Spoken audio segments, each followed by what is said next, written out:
Barak Yahweh, Barak Yahweh Shah, Yahweh Bahashim, Yahweh Shah, Bahashim, Kurhadash. All praises, honor, glory, love, respect, faith, and power, and trust, and all credit to my Heavenly Father Yahweh and my Heavenly Big Brother Yahweh Shah. Thank you so much for what you've done, what you're doing, and what you're going to do. Double honors to the apostles and elders and bishops of GMS, Great Millstone, who I learned from, and all the men scattered all over the world, teaching His truth and none but the truth in the name, spirit, and the power of Yahweh Bashim Awashai. Trying to put a spiritual bug in you Hebrew Israelites' ears, you so-called black Latinos, Hispanics, Native Americans, Seminole Indians, and you speckled birds. And what is a speckled bird? That be a Hebrew Israelite that look like some of the heathen nations, like, for example, a Hebrew Israelite that look like a so-called white person or so-called Chinese person, etc., etc. Got some videos lined up related to this war and all these nations getting ready for it all over the world. Anyway, I'm going to play these videos. I'm going to get into the scripture my best ability. Say whatever God say through spirit and power. Yahweh by Shema Shah, the Holy Spirit of Krahak Radash, Lord willing, be on me. I get it. In a setback to American-Israeli axis in the Middle East, Saudi Arabia has reached out to Iran with a bold offer to contain the present and future crisis within the Gulf Neighbors. As smoke from the U.S.-Israeli war with Iran begins to thin, Saudi Arabia is quietly floating a bold idea behind closed doors, a region-wide non-aggression pact with Iran to prevent the next war before it starts. Diplomats told the Financial Times that Riyadh has been testing this proposal with allies as capitals brace for a post-war reality in which a bruised yet unpredictable Iran still sits at the heart of Gulf security calculations. According to the report, Saudi officials are studying the template of the Helsinki Accords, the Cold War framework that reduced tensions between rival blocs in Europe in 1975. Two Western diplomats said the kingdom believes a similar confidence-building architecture could help calm a region rattled by months of missile fire, drone warfare, and the effective choking of the Strait of Hormuz. The thinking in Saudi is blunt.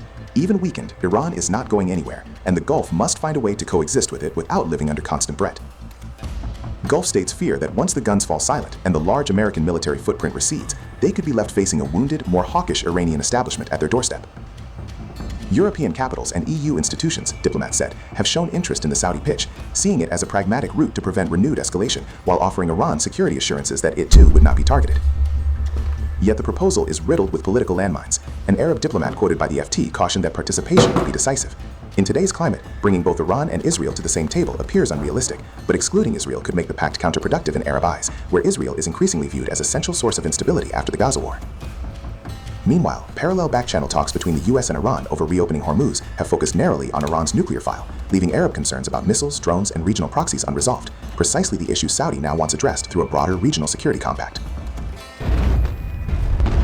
Tensions in the Gulf are escalating once again after a mysterious vessel seizure near the strategically critical waters of the United Arab Emirates. According to the United Kingdom Maritime Trade Operations, a ship anchored northeast of Fujairah was boarded by what officials described as unauthorized personnel before being redirected toward Iranian territorial waters. The vessel is believed to be the Honduras-flagged Huichuan fishery research ship, as per Reuters. Maritime security sources say contact with the vessel was suddenly lost after Iranian personnel reportedly took control while the ship remained at anchor in the Gulf of Oman. The incident unfolded around 38 nautical miles northeast of Fujairah, one of the region's most important maritime hubs and a key route for global energy shipments. British maritime risk management company Vanguard said the ship's security officer reported that the vessel had been seized and was no longer transmitting its location through the Automated Identification System, commonly known as AIS. That sudden disappearance has intensified fears of another major maritime escalation in the Middle East. This marks at least the third known vessel seizure linked to Iran since the war erupted, after US and Israeli strikes on Iranian targets earlier this year. Ship tracking data from marine traffic showed the vessel was last seen operating in the Gulf of Oman, close to Iran's exclusive economic zone.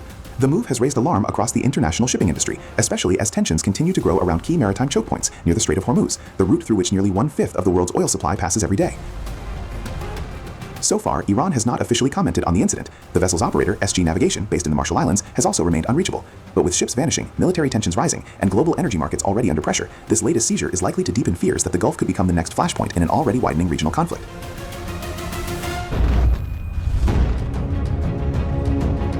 At a time when Iran's foreign minister is in New Delhi for the BRICS Foreign Ministers Summit, a cargo ship from India's western state of Gujarat sank off the coast of Oman after a suspected drone strike early Wednesday, with all 14 Indian crew members rescued safely, officials said. The vessel, Haji Ali, registered at Salaya Port in Gujarat's Devabhoomi Dwarka district, was traveling from Somalia to Sharjah carrying livestock when it came under attack near Lima off Oman's northern coast. Well, goddamn, livestock and all those animals are dead. Shit. Coast, according to reports. Officials said the ship was struck around 3:30 a.m. by an unidentified explosive object believed to be a drone or missile. The impact triggered a fire on board, causing the vessel to lose stability before it eventually sank into the sea. The crew sent out a distress signal and evacuated into lifeboats as flames spread through the vessel. Oman's Coast Guard later rescued all 14 sailors and brought them safely to Dibba. But what about all the animals, bro? What about all the livestock? I don't know what the hell was carrying, but still. Port. Ship owner Sultan Ahmed Sangha Can you imagine how those animals feel? Shit. Yeah, terrified. confirmed that all crew members, including one Tondel and 13 sailors, were safe. India's Ministry of External Affairs condemned the attack, calling it unacceptable and expressing concern over continued threats to commercial shipping in the region.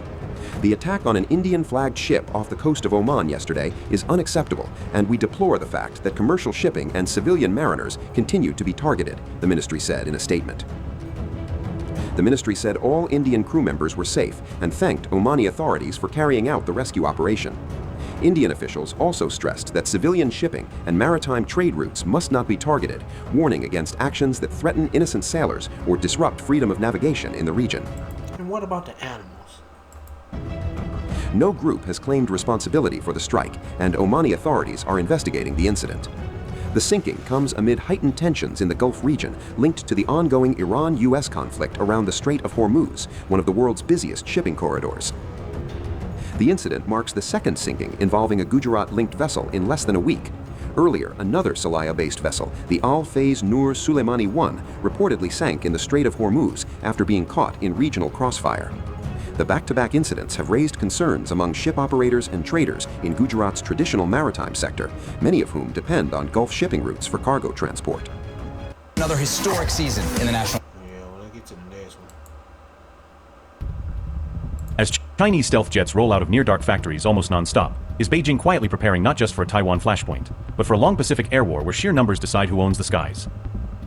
With J-20 stealth fighters now being mass-produced at industrial scale, is American air dominance over the Western Pacific facing its most serious challenge since the F-22 first took off? If AI-run dark factories are building frontline fighters almost around the clock, has China just shifted the contest from who has the best jet to who can keep churning them out in a grinding war? If Beijing really pushes toward a fleet nearing 1,000 J-20s by 2030, does the Dragon start to God damn. These niggas pumping it. match, or even overshadow US F-22 and F-35 numbers over Asia's key battlefields? With Taiwan tensions already high, China's AI-driven dark factories are now mass-producing J-20 stealth jets almost around the clock, turning fighter output itself into a strategic weapon. J-20 airframes are increasingly assembled inside automated plants where artificial intelligence coordinates production lines, making the jet as much a software product as a traditional airframe. One plant linked to Chengdu reportedly runs nearly 21 hours a day with minimal lighting and skeleton human crews, relying on machine vision and networked robots to keep the lines moving. Inside, autonomous vehicle shuttle wings and fuselage sections between stations, while AI-guided robots handle welding, drilling, and fastening in near darkness. Strategists say Beijing is trying to shift the race away from who has the single best jet or pilot, and toward who can outproduce and sustain stealth fleets through a long attritional conflict. Autonomous guided vehicles move fighter components along the floor without human drivers, feeding parts directly into robotic workstations. AI-controlled machinery coordinates production through machine-to-machine networks, adjusting tempo and sequencing in real time. Critical J-20 fuselage sections are produced in near darkness to boost efficiency and reduce energy costs, with sensors doing the seeing instead of people. A unified machine language links robotic systems across the chain, allowing welding, drilling, and inspection stations to sync up automatically. The automation cuts downtime and removes classic industrial bottlenecks, squeezing more finished jets out of the same square footage. Human involvement inside some production zones has reportedly dropped by around 80%, turning staff into overseers rather than hands-on workers. Machinery is said to operate more than 21 hours a day at peak tempo, leaving only short windows for maintenance and reconfiguration. China first trialed dark factory concepts in sectors like BYD's EV lines and Xiaomi's electronics plants before scaling them into aerospace.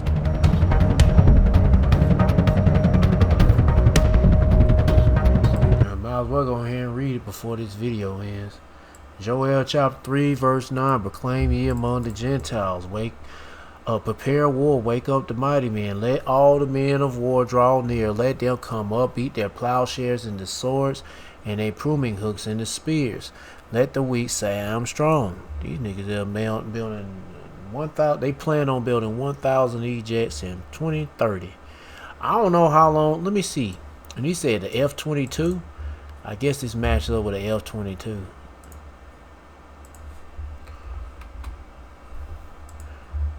How long does it take for America to build or assemble a F-22 fighter jet?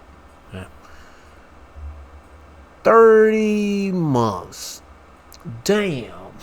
That's damn near 3 years. 3 to 5 years. Wow. Just for one jet. They don't have enough manpower. Plus, yeah, they don't have enough manpower. Oh, hold on, the line. There's a line in Marietta, Georgia. I didn't know that. Oh yeah, sure is Lockheed Martin. I used to cut this dude yard. He worked for Lockheed Martin. They'll build like carbon fiber wings or for these jets and shit. Yeah, well, I don't cut his yard anymore. Yeah, but yeah, he used to live in my cousin's subdivision. But anyway.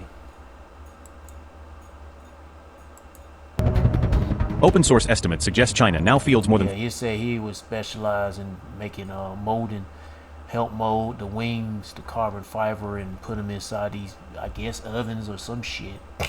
300 J-20s, with roughly 320 to 350 aircraft expected to be operational by the middle of 2026. Current output is believed to have climbed to around 100 to 120 J-20s a year, meaning China could be rolling out more than 2 stealth fighters every single week. Massive... Man. Them shit. Man, what is America doing? They slow as fuck. Expansions in shop floor space, measured in millions of square feet, point to long-term 5th-generation scaling rather than a handful of symbolic demonstration jets.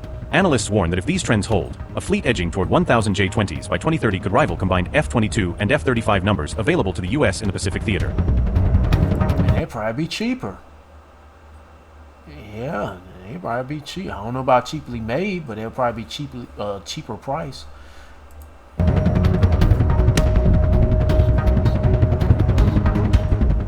China's new WS-15 engine gives the J-20A more thrust, greater range, and improved payload options compared with the stopgap power plants used on earlier production blocks.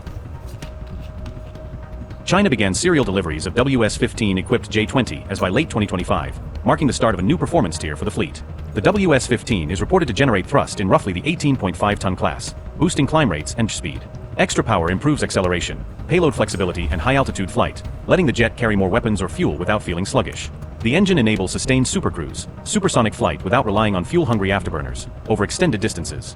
Reduced afterburner use lowers infrared emissions during long-range missions, helping preserve the aircraft's stealth profile. With this engine, J-20s may be able to hunt targets farther out over Pacific approaches, pushing their engagement envelope deeper. The WS-15 also sharply cuts China's reliance on imported or foreign-derived engine technology, closing a long-standing gap in its aerospace sector. Many analysts call WS-15 maturity a major turning point for China's Air Force, because it unlocks the J-20's full design potential. Alright, anyway, well, the Lord is hooking these heathens up. With Moab up. With a better arsenal of weaponry and jets and shit, but there ain't gonna be no match against the chariots. When Yahweh Shah return, the angels, the hosts of the Lord. Anyway, let's see what's going on in Europe. In 1954, the French National Assembly voted down the European Defense Community, a plan to create a unified European army under NATO command. France killed it back then. The idea was buried for 72 years. And then on March 2nd of this year, French President Emmanuel Macron stood in front of a nuclear submarine at a naval base and announced that France would deploy nuclear-capable Rafale fighter jets to Allied bases across Europe, expand its nuclear warhead stockpile for the first time since 1992, and create a new framework of forward deterrence with 8 European partner nations: Germany, Poland, the Netherlands, Belgium, Denmark, Greece, Sweden, and the United Kingdom. France killed the European army in 1954 because it did not want to hand sovereignty to an American-led alliance. France is now building one because the American-led alliance is the thing it no longer trusts. I'm El, I have a PhD in computer science, and I use data analysis to spot patterns in geopolitics and economics, and the data on this is remarkably clear. An IFOP poll published this week for the Jean Jaurès Foundation found that 63% of French citizens support the creation of a European army. 58% support a shared European nuclear deterrent. And here's the number that should stop every NATO planner in their tracks. According to the same IFOP survey, only 24% of French people want to keep the Atlantic Alliance in its current form. 48% want a European defense system that is fully independent of NATO. Another 28% want defense renationalized back to individual countries. Add those together, and 76% of French citizens in the country that hosts NATO's Allied Command transformation want something fundamentally different from what exists today. The study also found that the French public is more attached to Europe as a shared space of history and heritage than to the EU as an institution, 68% versus 46%. The identity is continental, but loyalty is civilizational, not bureaucratic. France is not an outlier, however. A YouGov survey across 7 EU member states found majority support for a European army in Lithuania at 61%, Germany at 59%, Spain at 58%, Denmark at 56%, and France at 55%. The Euro Bazooka survey, the largest pan-European defense opinion poll conducted to date, covering over 10,000 respondents across 9 countries, by the way, found that support for common European defense grew by 12 points in Germany, 15 points in Spain, 9 points in Belgium, and 6 points in Italy in just 4 months between November 2024 and March 2025. 60% of Europeans said they trust a common European army more than their own national army to guarantee their security. Only 14% said they trust NATO to do the job. That 14% figure was measured before the Iran war started, by the way, before the Pentagon email threatened to suspend Spain from the alliance, before the US withdrew 5,000 troops from Germany, before the Tomahawk missile deployment was cancelled, and before Defense Secretary Pete Hegseth publicly told Europeans that Iranian missiles could reach their cities but not American ones. If the poll were run again today, that number would almost certainly be even lower. If you've been following this channel's playlist on European decoupling, every video in the series has been building towards this question: decoupling energy, decoupling payments, decoupling digital infrastructure, decoupling finance. But what about the big one? What about defense itself? The polling says Europeans are ready. The question is whether the institutions can move fast enough to match the public mood. The mechanisms are already in motion. Macron's forward deterrence framework is a nuclear piece, roughly 40 nuclear-capable Rafale jets that can now be temporarily deployed to Allied airfields across the continent for exercises and signaling missions, with 2 new squadrons of the next-generation Rafale F-5 planned for operational readiness by 2035. France retains sole authority over the nuclear trigger. The decision to launch remains exclusively in Paris, but the physical footprint of the deterrence spreads deep into European territory. 8 countries have signed on. Chatham House described the speech as a watershed moment for European security. The Center for Strategic and International Studies called it a formal recalibration of French nuclear doctrine. So this is not some random discussion paper. It is an operational framework with named partners, deployed aircraft, and an expanding warhead stockpile. It is serious business. If you're trying to understand how to read structural shifts before they hit the headlines, my book, Awake the Practice of Critical Thinking in an Age of Self-Lies, is available as ebook and audiobook. Subscribers get 10% off, and you can grab the first chapter for free in the description links below. The conventional side is moving just as fast. The EU's Readiness 2030 plan aims to mobilize 800 billion euros in defense spending by the end of the decade, 650 billion from member states and 150 billion in EU loans through the SAFE mechanism. Germany has published its first comprehensive military doctrine since the Cold War, targeting 460,000 troops and the strongest conventional military in Europe by the mid-2030s. German procurement is already pivoting hard. Only 8% of 154 major planned purchases now go to US supplier, which is a dramatic reversal from recent years when Berlin was one of Washington's biggest defense customers. The broader EU plan requires 55% of all weapons purchases to come from European or Ukrainian manufacturers by 2030. A paper from the Kiel Institute for the World Economy, published last week, estimates full European defense autonomy is achievable at roughly 50 billion euros per year over the next decade. It's expensive, but structurally feasible for an economy the size of the EU. And on Europe Day this past Saturday, 30 members of the European Parliament from 4 political factions published an open letter calling for a European defense union with integrated command structures, a rapid reaction force, and a true single market for defense procurement. The historical symmetry here is almost too clean. In the 1950s, Europe tried to build a joint army and failed because France refused to surrender sovereignty to an American-led structure. Now in 2026, Europe is trying again, and this time France is leading the effort precisely because the American-led structure has become the threat it needs to manage. Every single provocation from Washington, Greenland, the Pentagon email, the troop withdrawal, the Tomahawk cancellation, the demand that Europe join a war did not even start and cannot benefit from, pushes public opinion further and the institutional response faster.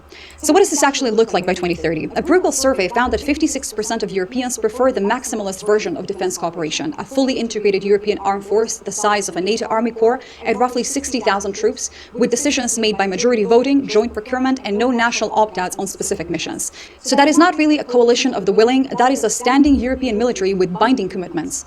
The prediction is that this is no longer speculative. The nuclear framework exists under French command already. The procurement pipeline is shifting away from American suppliers. The spending commitments are legislated. The political coalition in parliament is cross-party and growing. And public opinion is not just favorable, it is accelerating faster than the institutions can absorb it. By 2030, Europe will probably have an integrated defense capability that functions independently of the US completely. Not because Europeans woke up one morning wanting an army, but because the country that was supposed to protect them started threatening to take their territory, punishing them for refusing to join its wars, and pulling its missiles out on the way to the door.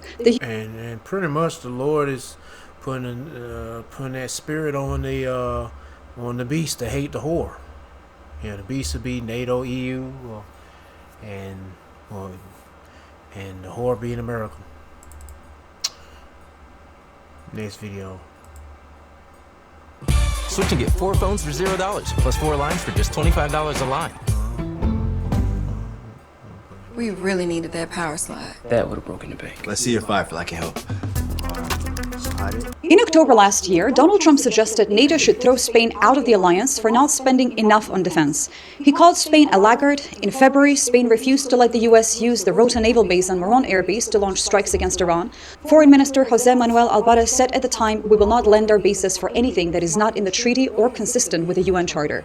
In March, Spain closed its entire airspace to American military aircraft involved in the conflict. Trump called Spain a terrible ally, said Spain has nothing to offer us, and threatened to cut off all trade and all negotiations. In April, the Pentagon circulated an internal email floating the option of suspending Spain from NATO, even though NATO's founding charter contains no legal mechanism to suspend or expel anyone. And yesterday, that same foreign minister, Álvarez, stood up and called for the creation of a European Union army to replace the security guarantees currently provided by NATO. The country America threatened to throw out of the alliance is essentially now saying, fine, build the alliance without us. Actually, build a new one entirely. That is not defiance, that is a scheduling update. I'm Elle, I have a PhD in computer science, and I use data analysis to spot patterns in geopolitics and economics, and this one is not a subtle pattern. This is a country that was publicly humiliated by its supposed protector, threatened with a total economic isolation, and told its military bases existed to serve American foreign policy, and responded not by falling in line, but by calling for an entirely separate European defense architecture. Álvarez told Politico, I'm quoting, "We cannot be waking up every morning wondering what the US will do next. Our citizens deserve better." He then added a line that may end up in future textbooks on the collapse of the transatlantic relationship. "This is the moment of the sovereignty and independence of Europe. The Americans are inviting us to that." That last sentence is worth sitting with. He is not saying America is pushing Europe away. He is saying America is inviting Europe to leave. The framing is deliberate and very precise, I think. The US is not the villain in this narrative. It is the catalyst. Álvarez went even further. He called for the EU to have its own version of NATO's Article 5, the mutual defense clause that states an attack on one is an attack on all. What most people don't realize is that the EU already kind of has one. Article 42.7 of the Treaty on European Union states that, I'm quoting, "If a member state is the victim of armed aggression on its territory, the other member states have an obligation to aid and assist it by all means in their power." That wording is actually stronger than NATO's Article 5, which says members should take such action as it deems necessary, a deliberately flexible phrase that allows members to decide how much or how little they contribute. The EU version basically says all the means in their power. There is no ambiguity, no wiggle room. The problem has never been the language. The problem has been that clause has no military infrastructure behind it. It has been invoked exactly once by France after the November 2015 Paris attacks, and even then, the response was mostly intelligence sharing and logistical support rather than military force. What Álvarez is proposing is not a new treaty commitment. He is proposing that Europe actually builds the army required to make the commitment it already has on paper mean something on an actual battlefield. If you've been following this channel's playlist on European decoupling, this is the moment where the political and military threats converge. Energy, payments, digital infrastructure, manufacturing, cloud sovereignty, defense procurement, and now the explicit call for a unified European army coming not from Brussels bureaucrats, but from a sitting foreign minister of a major EU member state, speaking on the record the day before EU foreign and defense ministers sit down in Brussels to discuss exactly this question. If you're trying to understand how to read structural shifts before they reach the mainstream, my book Awake, the Practice of Critical Thinking in an Age of Self-Law, the institutional machinery is already moving to match the rhetoric. The European External Action Service, which is the EU's diplomatic corps, is drawing up a handbook for triggering Article 42.7, essentially a detailed operational manual that tells member states what resources are available and what happens when an EU country comes under armed aggression and NATO doesn't respond. European Council President Antonio Costa is overseeing this process. The EEAS has already conducted tabletop simulation exercises, which is basically wargaming the scenario where a member state is attacked and the United States either cannot or will not come to its defense. That scenario is no longer a theoretical contingency. After the Pentagon email, after the troop withdrawal from Germany, after the Tomahawk cancellation, after Defense Secretary Pete Hegseth publicly stated that Iranian missiles can reach Europe but not America, every European defense planner now operates on the working assumption that American assistance is conditional at best and unavailable at worst. EU Foreign Policy Chief Kaja Kallas framed the situation with a line that cuts through every layer of diplomatic ambiguity. No great power in history has outsourced its survival and survived. That is not a policy recommendation. That is a historical verdict delivered by the person responsible for European foreign and security affairs. The spending is following the rhetoric as well.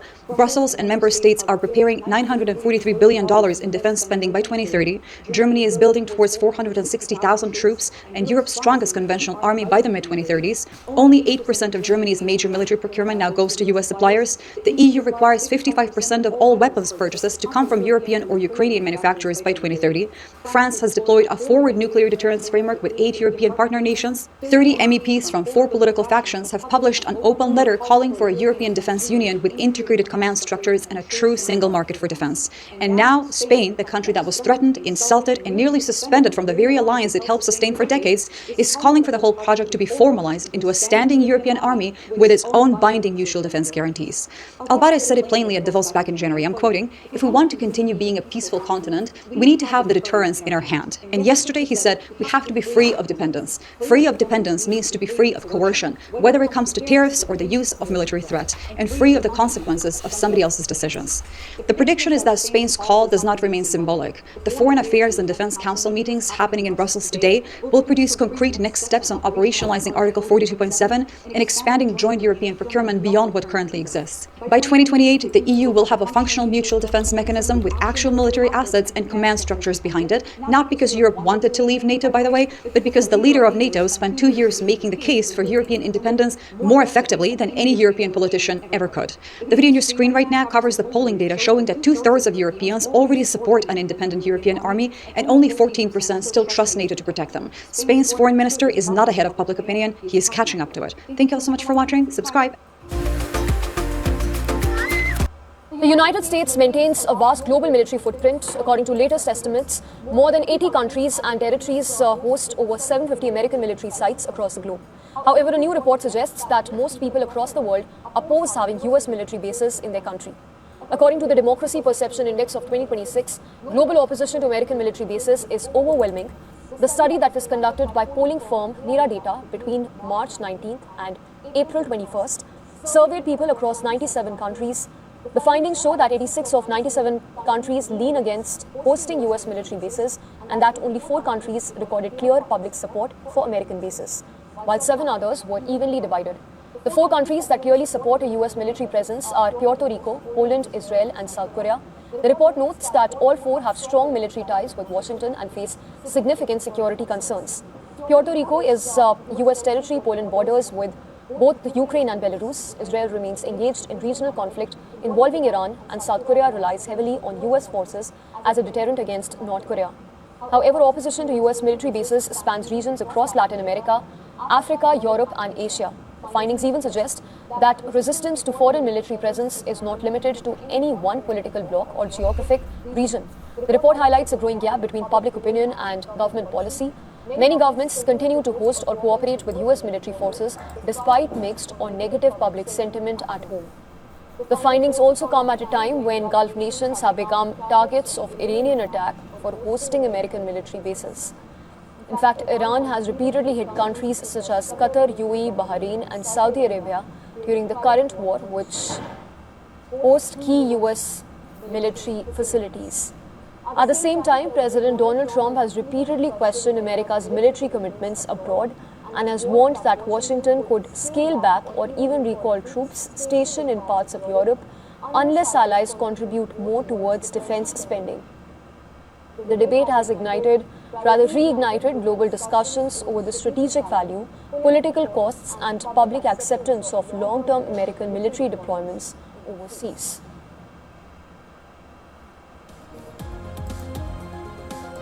Pretty much, the countries want America out. Saying one of the one things about me. Yep. They don't want to be a target. What happens if a country's leader is suddenly killed? Well, North Korea now appears to have answered that question with chilling clarity. Pyongyang has rewritten its constitution to guarantee an automatic nuclear retaliation if Kim Jong-un is assassinated. Our next report details what it means when this dead hand system is activated in North Korea.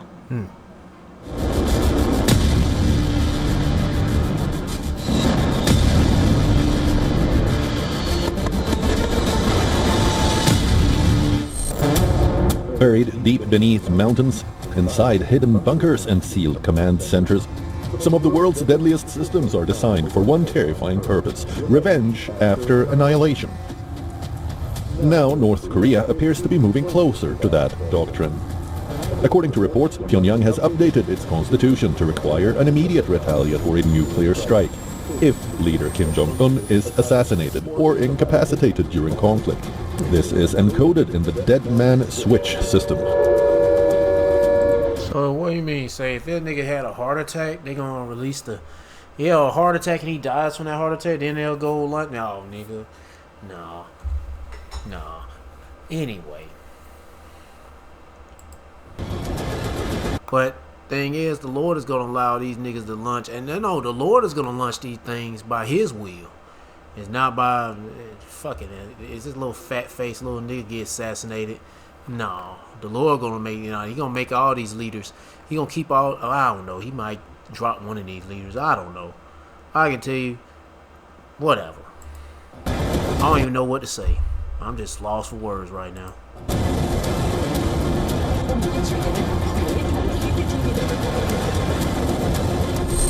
The message is blunt. Any attempt to remove the North Korean leader could automatically trigger nuclear war, a system built to guarantee retaliation.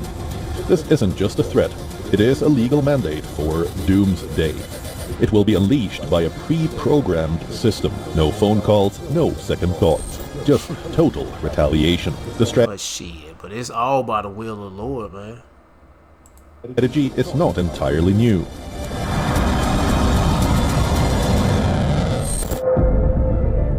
During the Cold War, the Soviet Union reportedly developed a semi-automated nuclear retaliation network known in the West as Dead Hand. The system is designed to ensure a massive nuclear response if Soviet command structures are destroyed in a surprise attack. Russia has never fully confirmed all details publicly, but the system became one of the most feared symbols of Cold War nuclear strategy. Now, analysts believe North Korea may be embracing a similar philosophy. The purpose is simple: deterrence through certainty.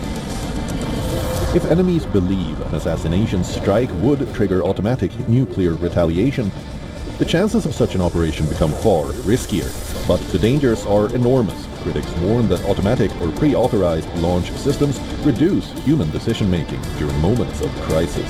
A false alarm, communication breakdown, or sudden escalation could spiral rapidly beyond control, and tensions around the Korean peninsula remain extremely high.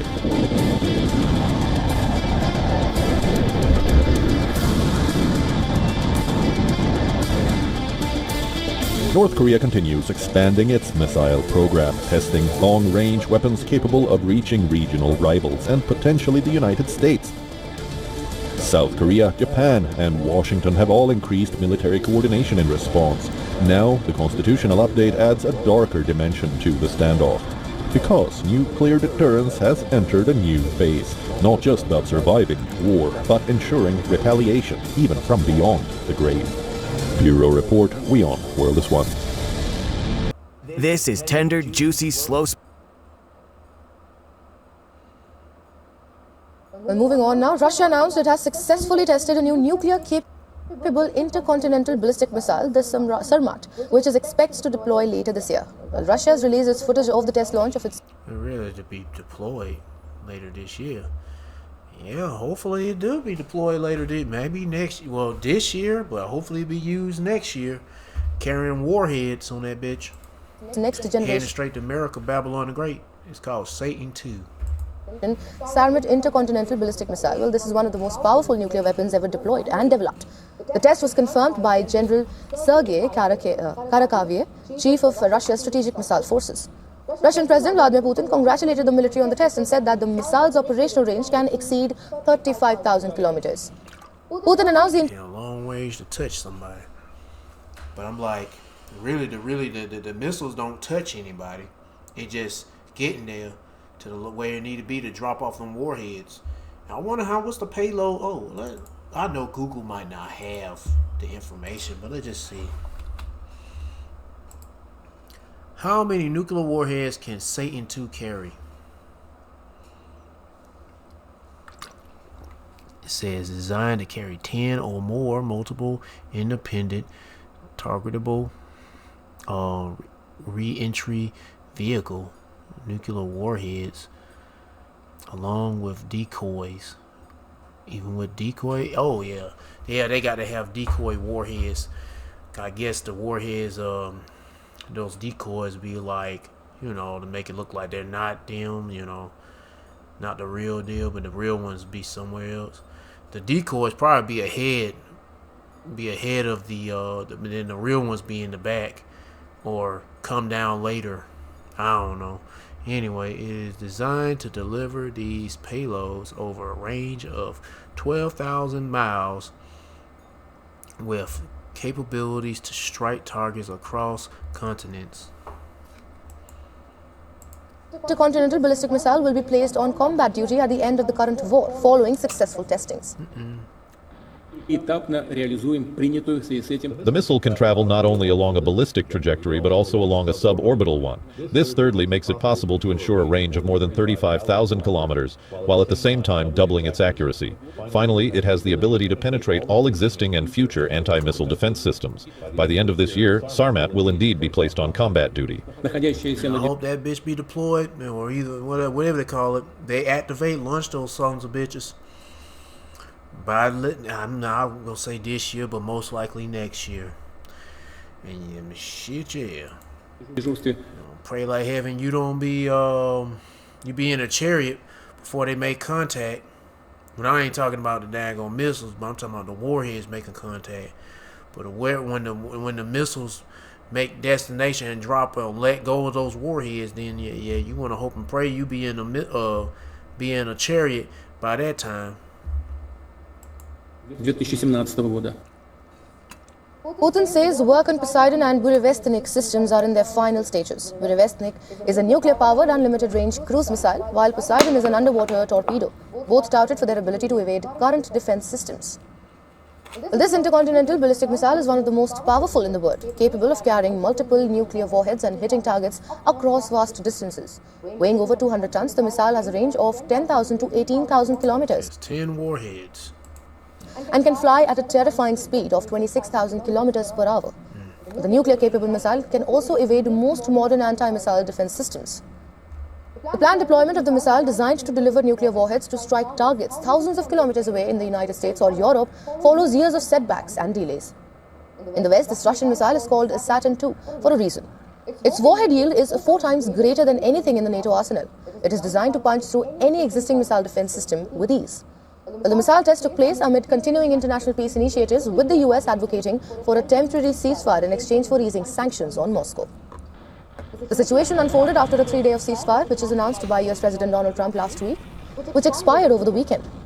After the truce ended, Russian Ministry of Defense stated that Russian forces had resumed military operations and claimed they had intercepted 108 drones in the previous 24 hours. Yep.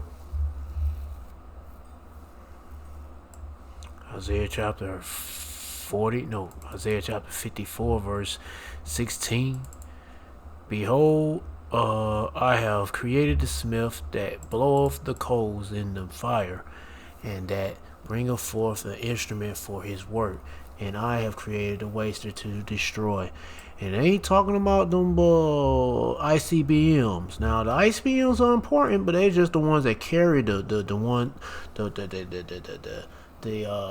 warheads, the wasters, because they're the ones that's doing destruction. The warheads are the ones that's bringing the destruction to wherever it's gonna go, and a lot of them gonna be going to America. I mean, I'm trying to find the words to say, but I just get straight to the freaking point. Yeah, got gas. Get straight to the point. But this stuff is coming. It's building up soon, and the Lord is gonna make it happen. Don't call Yahweh Shemashah's bluff. He might leave your ass behind, and you get destroyed by this shit. Let's get to this last video.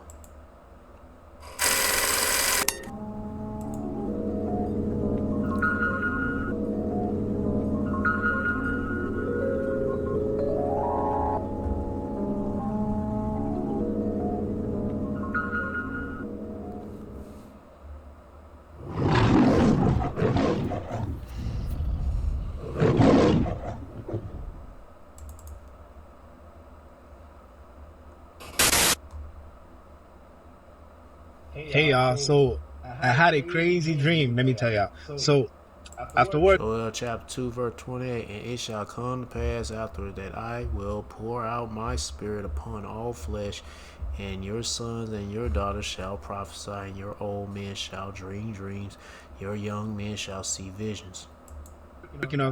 I do third shift. I go home.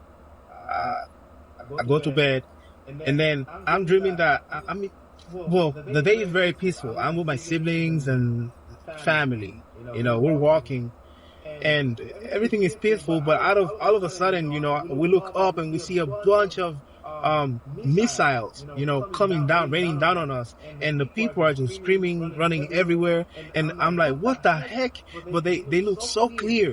The day was so beautiful, and all of a sudden we see these missiles coming. There's like literally not even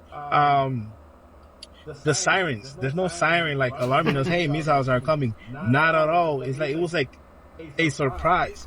Like out of nowhere, we just seen the missiles come down, and it was a horrible feeling because you really don't know where to run. They were falling, and it wasn't like a few. It was a bunch of missiles, and it was like green, kind of like green, dark green. If I'm remembering right, dark green. It looked kind of familiar. The missiles look kind of familiar. And then I said, in my head, I'm like, oh my, I can't even explain it, It is a horrible feeling, and I really feel sorry for anyone that has to go through this, I wouldn't feel so sorry. Shit, no. I don't give a fuck about these people. You want to pray you don't get caught up in this stuff. That's why we try to do our best seeking Yahweh by Shema Shah. And Jake, you need to do the same thing too. I wouldn't give a damn. You'd be like, hey, we gave these people warning. They scoffed and mocked, so fuck them. Now that I know how that feels, oh my God, like, just know it's a horrible feeling, especially when you don't know where to go, where to run, because they could fall anywhere, those missiles.